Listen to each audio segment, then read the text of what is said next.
Jaune was enjoying the view of the terrace, and he gazes up at the broken moon.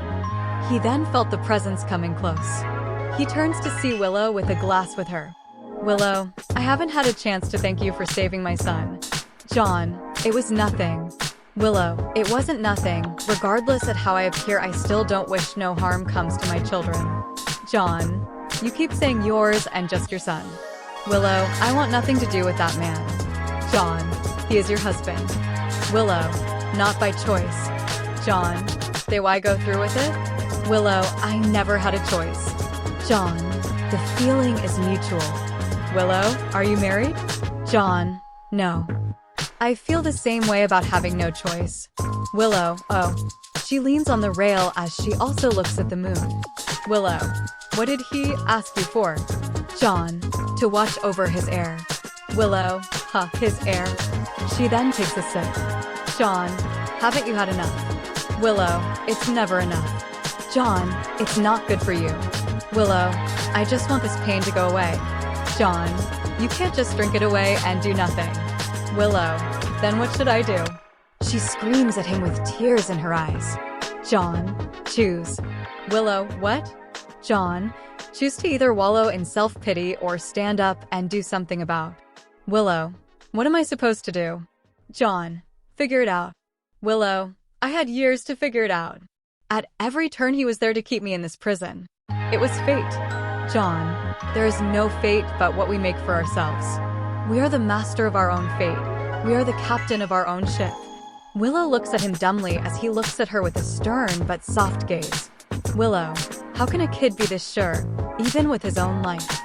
Jaune, I may look young, but I'm actually older than I look. Vergil and Dante are 39 years old. Willow fell as he caught her. She was out cold, it seems she had too much to drink. He carried her back to her own room and tucks her in. He then went to the guest room to get some much-needed sleep. Tomorrow. Vale. The Vital Festival was in full swing as Cinder still was continuing as planned, unaware of Salem's renewed plans. Neo was still sneaking around, stealing information on their nefarious plans and sabotaging it discreetly.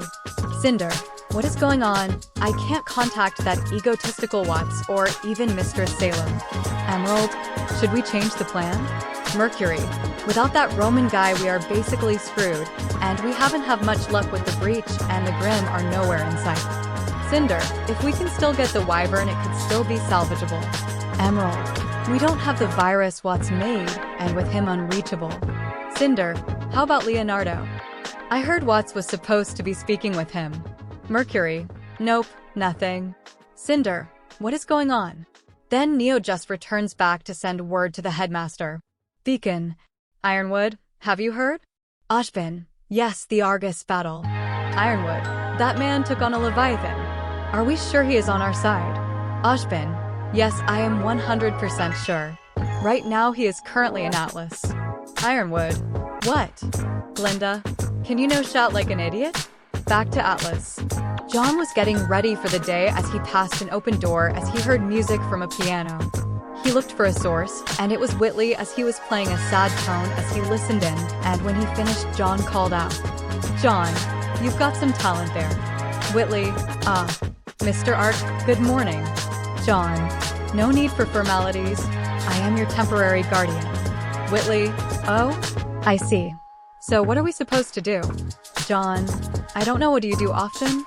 Whitley, I don't know. I spend most of my time here either studying or learning how to manage the company. Jaune, well, let's go to town. I have some business. Whitley, Atlas? Jaune, no mantle. Whitley, but father told me never to go there because of the people. Jaune, he's too busy with his own business, and you need to learn about the world you're living in, and since he is so inclined to keep you from it. Someone has too, and I can't simply waste time here. Whitley, okay, but people will recognize me instantly and say goodbye to your plans. Klein, that's where I come in. As he popped out of nowhere. Whitley, GH. How did you know we're here?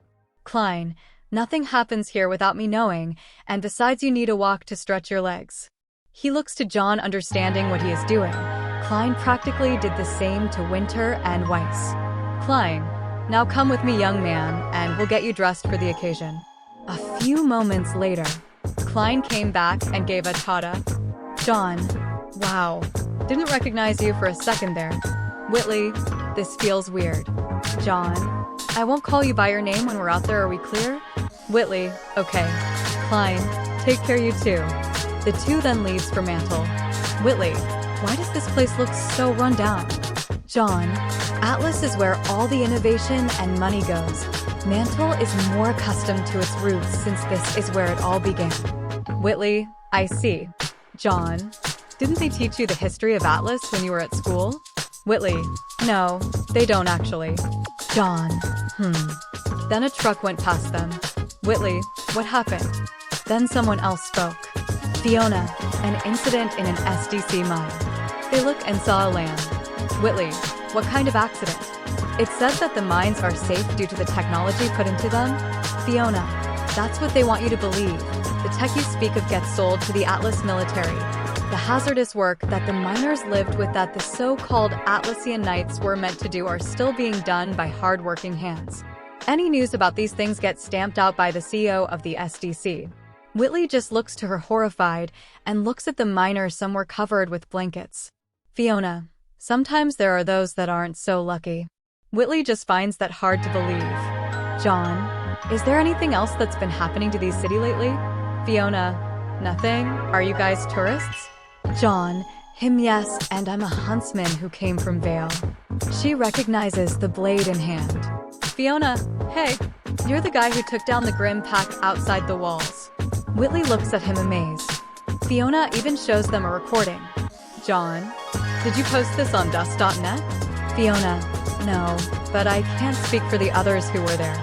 John, dust damn it.